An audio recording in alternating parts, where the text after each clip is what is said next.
strange, the things you think you've forgotten. Stranger still, the things that wait for you, silent, patient, until the years have worn you down enough for them to speak again.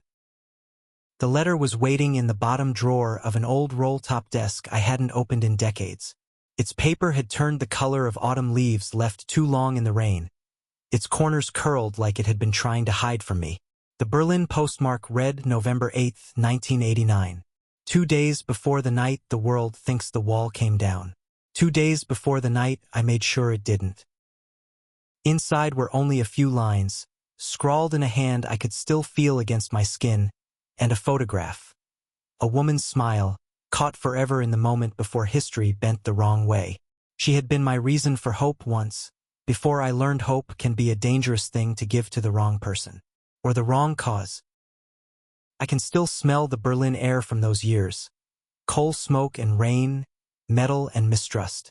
East of the wall, we lived with our words half swallowed, our eyes a little too alert. West of it, they lived with their music a little too loud, their dreams just big enough to be heard across concrete and barbed wire. And between them, people like me, people who thought they could outwit history, play the pieces without becoming one themselves. That night, in a dim cafe on Friedrichstrasse, I learned 2 things. That love can make you reckless, and that the truth can make you cruel. She was a journalist from the West, quick with her questions and quicker with her smile. I was a man holding the kind of information that could change the tide or drown it. I told myself we were fighting for the same freedom, but by morning we were standing on opposite sides of the same barricade. When the crowd surged at Checkpoint Bornholmer, I saw it in their faces, the belief that this was the night. But belief is fragile, and it only takes one person to snuff it out. That person was me. One signal, one quiet word passed in the right ear, and the wall stood tall again. It was the kind of decision you make once and carry forever. The years since have been long and quiet, but the ghosts have been noisy. They follow me through every empty room, every sleepless night. Sometimes, I see her in my dreams, standing in the rain, eyes full of questions I never answered. And now, with this letter in my hand, I wonder if I finally will. I've lived long enough to know the past doesn't change, but sometimes it waits, and sometimes it comes back for you. Chapter 1. Letter from the Past. I wasn't looking for the past that day. I was looking for an old fountain pen. The kind with a gold nib that scratches paper just enough to make you think before you write. It should have been in the top drawer of my desk. It wasn't, so I kept digging. The bottom drawer was stiff, as though the wood itself had decided that whatever was inside should stay there.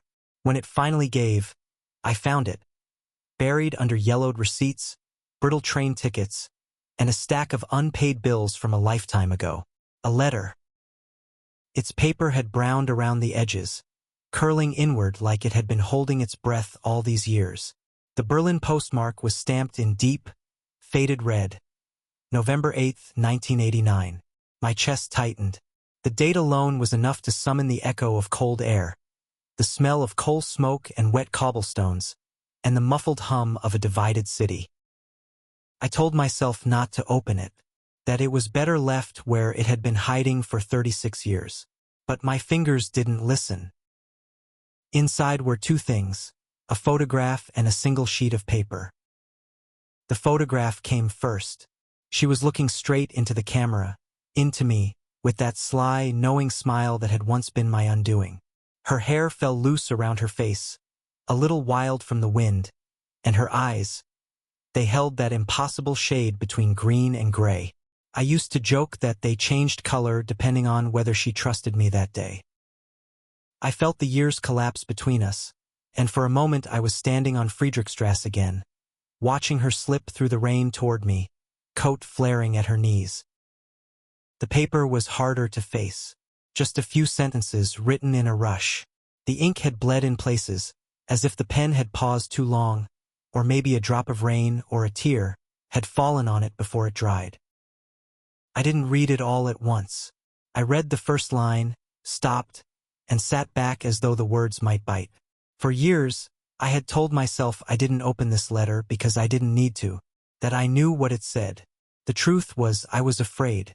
Afraid of her words. Afraid of what they'd pull me back to. Afraid of seeing my younger self through her eyes.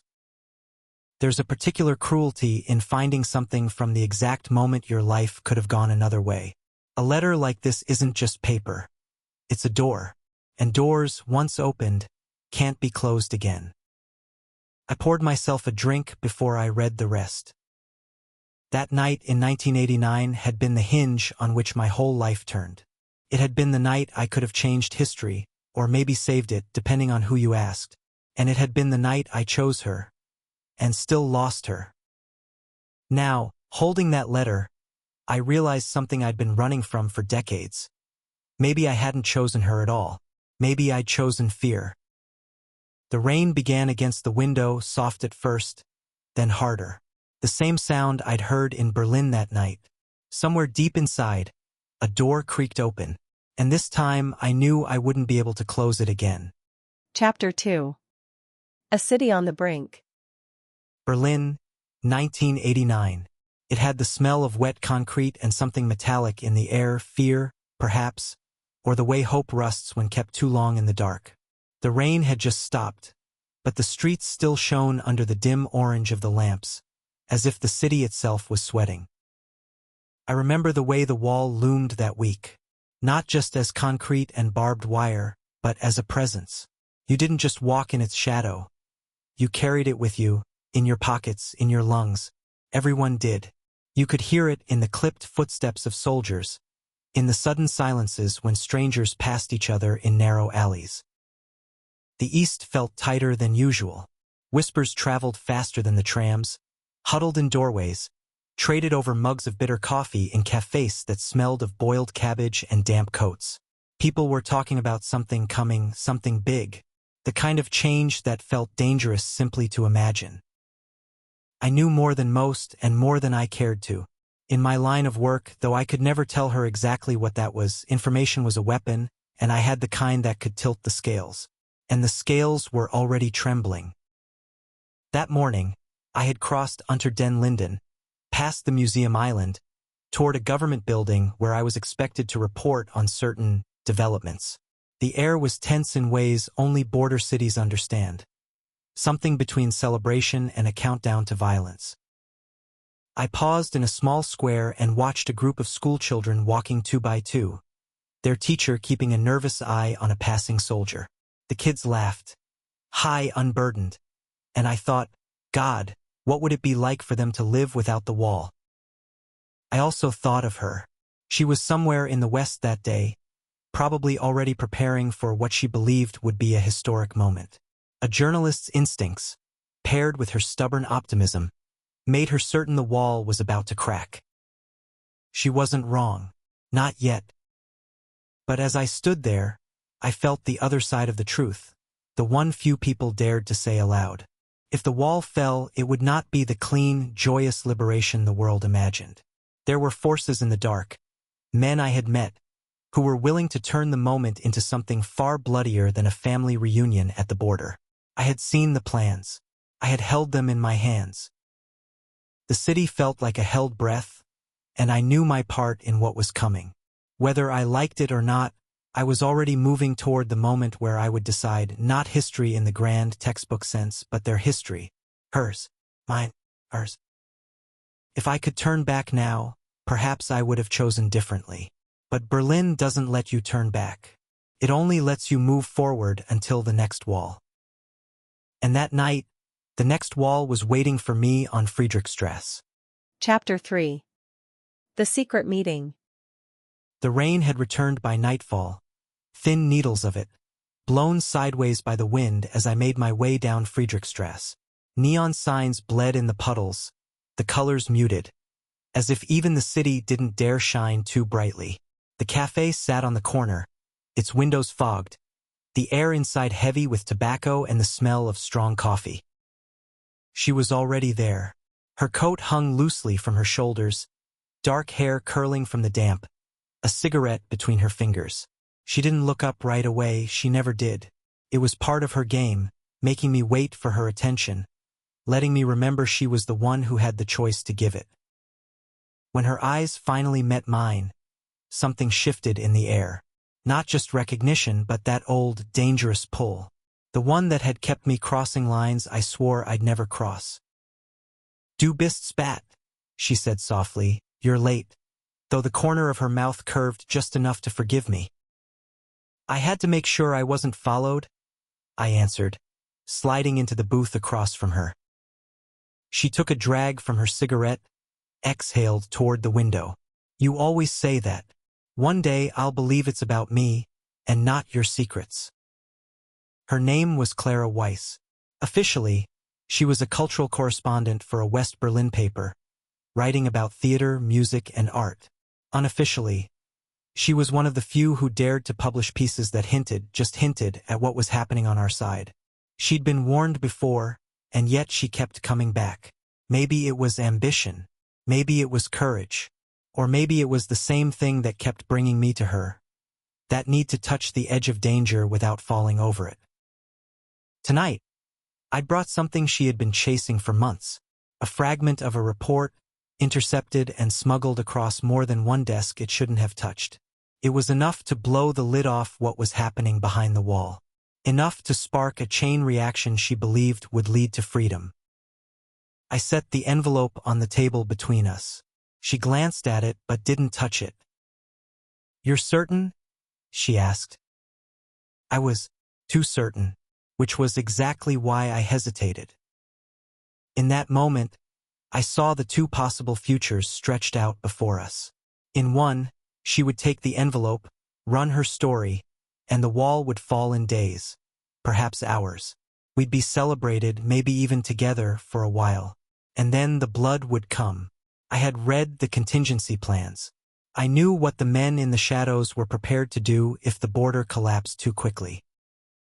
In the other future, I could keep the envelope. The wall would stand. The city would suffocate a little longer. Clara would hate me, and maybe, just maybe, fewer people would die. Her fingers inched toward the envelope. I could smell the smoke from her cigarette, the faint scent of rain still clinging to her hair. My hand moved first. I covered the envelope, sliding it back toward me. Her expression didn't change right away. It was the eyes that shifted first, the glimmer of hope in them dimming, replaced by something colder. "You've already decided," she said. I had. God help me, I had. And as I left the cafe that night, the envelope burning in my pocket, I knew I'd just taken the first step toward losing her forever. Chapter 4. Deal with the shadow. The meeting was arranged in whispers, passed along like contraband until it reached me. No names, no official invitation, just a time, a street, and a warning. Come alone. It was late, and Berlin's rain had settled into a steady, relentless drizzle. I made my way down a narrow side street off Alexanderplatz, where the light from the main square faded into shadows. The building I was looking for was older than most. Its bricks darkened with age, its windows blind with dust. The door creaked as I stepped inside. The smell of damp stone and stale air closed around me.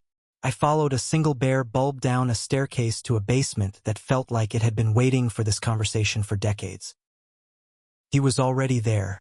The man they called Der Schatten, the Shadow. No one knew his real name. Some said he had been a colonel before the wall. Others claimed he worked for both sides, depending on the wind. His face was half hidden under the brim of a hat, but his eyes, they were the kind that looked through you, past you, and weighed the sum of your life in a glance. "You have something that doesn't belong to you," he said in German, his voice low, almost casual. I didn't answer right away. My coat was still wet, and I was suddenly aware of the envelope in the inner pocket. Its weight, its danger. "I have something," I said finally.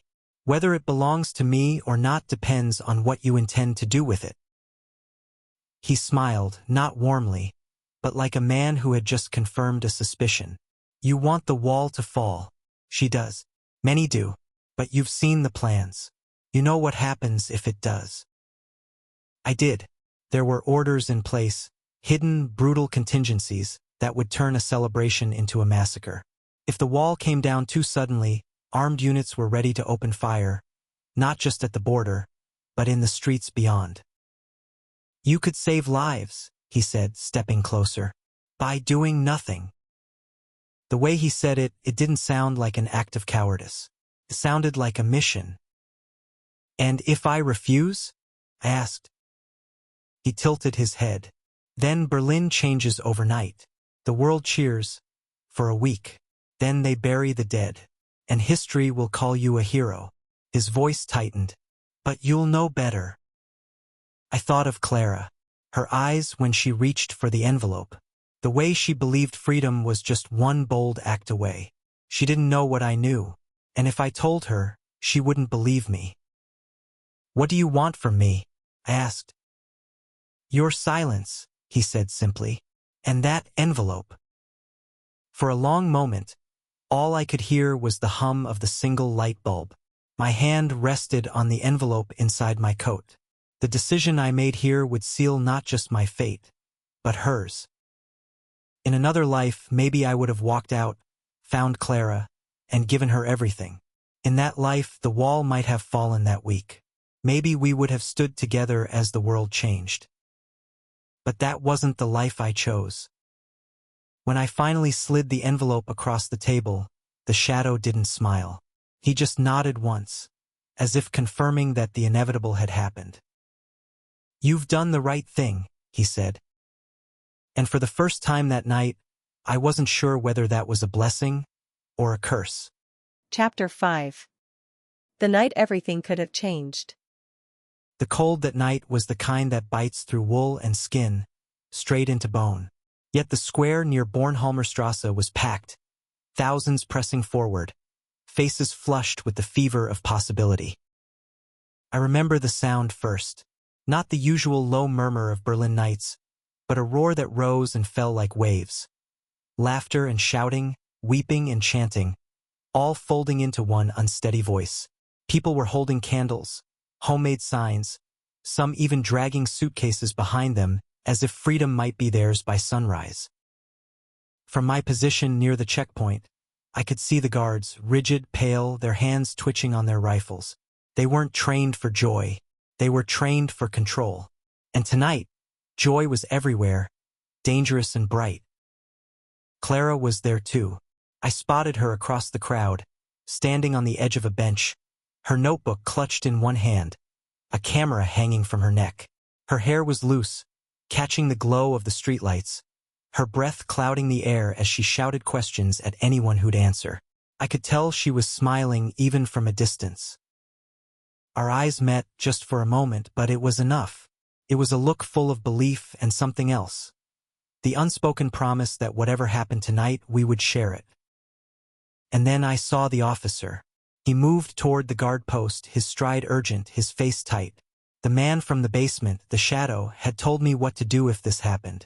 One gesture, one signal. The order would be passed along, quietly, invisibly, and the tide would stop before it broke. I hesitated. The crowd surged again, pressing against the metal gates. Someone began to chant, and within seconds the whole square was chanting with them. The sound was enormous, intoxicating.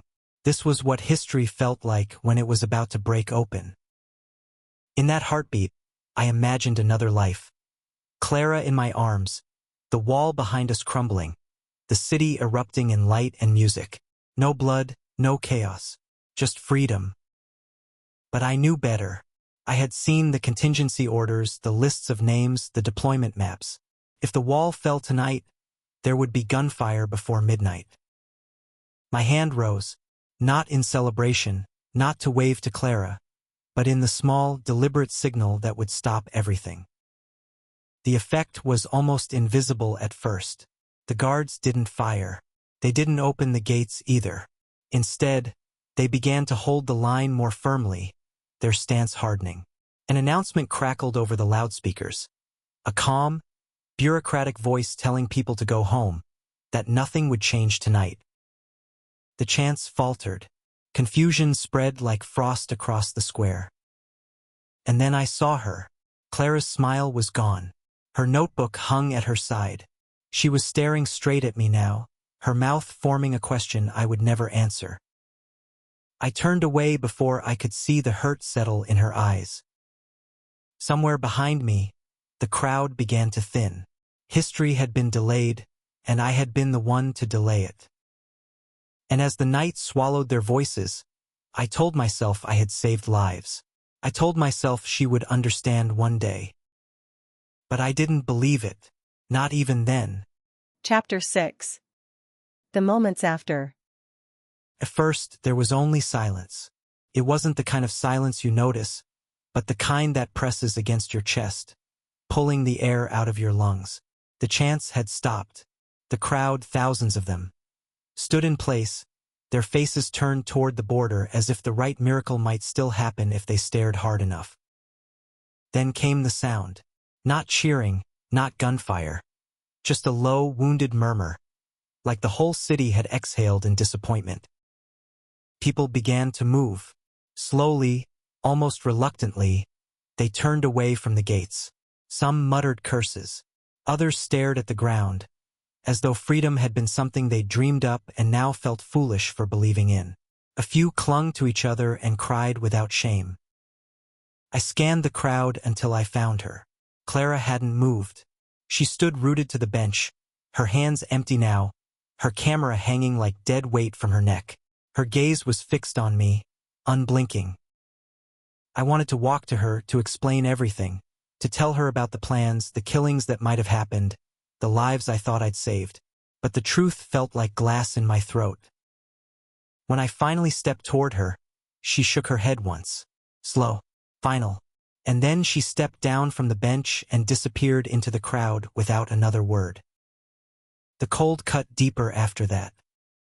Around me the square emptied. Soldiers at the checkpoint shifted their weight, relaxing now that the danger had passed. One of them lit a cigarette, the smoke curling lazily into the night air. The shadow was there too, watching from the edge of the street. Our eyes met briefly and he gave a small nod, approval or ownership I couldn't tell. I stood there long after the last candle had been snuffed out, the wet cobblestones gleaming under the streetlights. Somewhere beyond the wall, music was playing. Muted by distance, but enough to remind me there was another city on the other side, living a different night. In some other life, maybe Clara and I would have been there, dancing in that music, watching the wall crumble into history. But in this life, I had chosen differently. And as I walked away from the checkpoint, the sound of my footsteps in the empty street seemed louder than the cheers that had been here an hour before. Chapter 7. The years of silence. I left Berlin in the spring of 1990, when the snow was still clinging to the gutters and the trains leaving the city seemed heavier than the ones arriving. Officially, I was being reassigned, another quiet post, another file to manage. Unofficially, I was leaving because staying meant waking every morning to the sight of the wall and every night to the memory of her walking away from me. The city did not fall silent after that night. It just learned to speak more quietly. The jokes were sharper but whispered. The black markets still bustled in the shadows. Music from the west still seeped through the airwaves when the frequencies were just right. But there was a heaviness to it all, like the air itself was waiting for a door to open that never would. I moved through other capitals in those years, Prague, Warsaw, even a short posting in Vienna. They were all beautiful in their own fractured ways, but none of them carried the same wound as Berlin, and none of them carried Clara. Letters were impossible. Even if I'd known where to send them, I wouldn't have dared. Words on paper could betray both of us. So I learned the art of absence, how to bury what you feel until it stops knocking at the door of your mind. Only it never really stops. It changes shape. It comes as the face of a stranger on a tram who turns to smile at you just the way she did. It arrives in the smell of wet asphalt after a summer rain. It hides in the piano notes drifting from an open window, the same melody you once heard together in a smoky East Berlin bar. And at night, when the world finally went quiet, she came back in my dreams.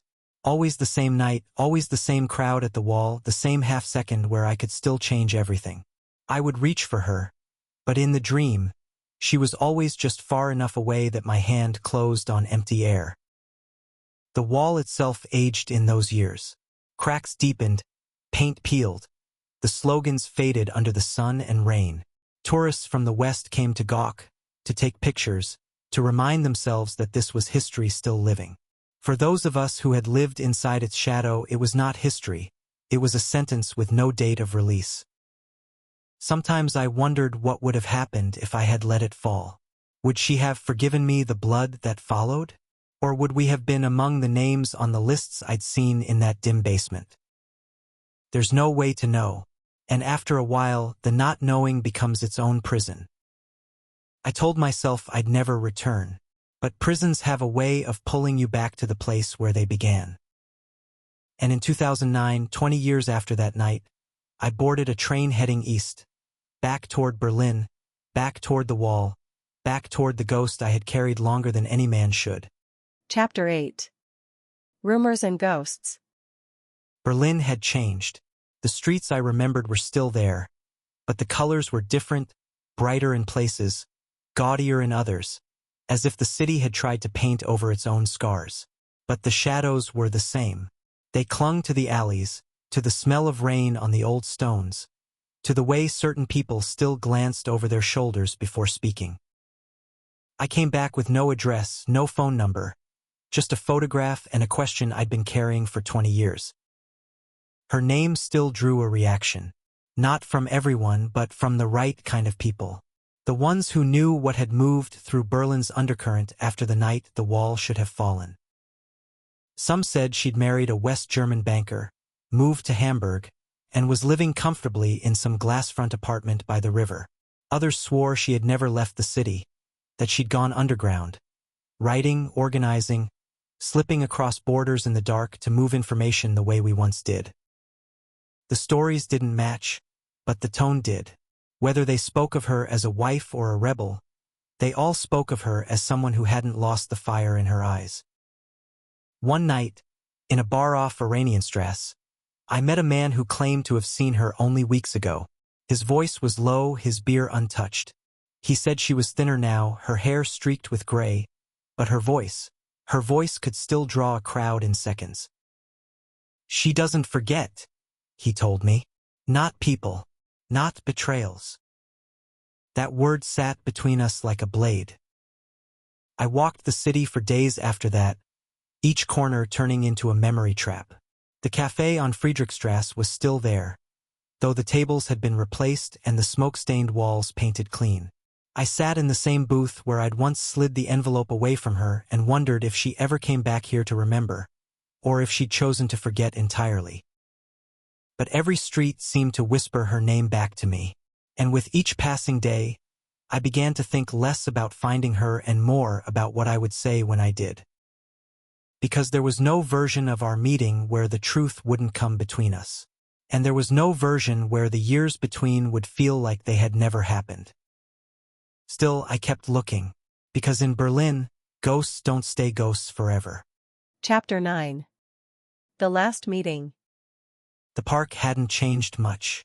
The same crooked benches, the same lopsided fountain with water that never seemed clean, the same old chestnut trees leaning toward each other like conspirators. But the air was different, quieter, as if even the city was holding its breath. I saw her before she saw me. She was sitting on the far side of the fountain, hands folded in her lap, her coat buttoned to the throat. Her hair was streaked with silver now, pulled back neatly, but the wind had freed a few strands that framed her face. Time had altered her, softened some edges, sharpened others. Yet when she looked up, her eyes, those impossible gray-green eyes, were exactly the same. I stopped a few paces away. "Clara," I said. She didn't smile. She didn't speak. She just studied me, as if measuring the years I carried on my shoulders, the weight in my voice. I sat down beside her, the stone of the fountain cold through my coat. The water splashed softly between us, filling the space our words hadn't yet crossed. "I heard you were still in Berlin," I began. "I wasn't sure." "You were never sure," she cut in. Her voice hadn't lost its strength. I let the words settle. I came to tell you the truth. About that night. She turned her head toward me, and for the first time in 20 years, I saw the exact expression she'd worn at the wall. Pain laced with disbelief. You stopped it. Whatever the reason, you stopped it. Do you think anything you say now will make that less true? I thought people would die, I said quietly. Not in the abstract, I knew. I saw the orders. If the wall fell that night, it wouldn't have been a celebration, it would have been a massacre. Her gaze didn't soften. And you decided you were the one to choose for all of us. I had no defense for that. The truth was, she was right. For a moment, neither of us spoke. The wind stirred the water, sending ripples across the surface. I thought of all the letters I'd never written, all the words I'd rehearsed and abandoned. I thought I was saving you, I said finally. Her laugh was quiet, without joy. You didn't save me, you just took away the choice. I wanted to tell her that I'd paid for that choice every day since. That every life spared had weighed against the life I lost with her. That I'd stood in that crowd believing, hoping, she would one day understand. But I knew better than to ask for forgiveness now. Instead, I said, I came back because I couldn't carry it anymore without telling you. She looked at me for a long moment, then stood. For an instant, I thought she might walk away without a word. Instead, she rested her hand briefly on my shoulder, a touch light as breath, heavy as years. I have lived my life without your truth, she said. Now I'll decide what to do with it. And then she walked away, her footsteps fading along the gravel path until all I could hear was the fountain behind me. I stayed there until the sun slipped behind the buildings, wondering if that was the last time I'd ever see her, or if the real punishment would be knowing she was still somewhere in the city, living a life I'd never be part of. Final chapter. The letter I never sent.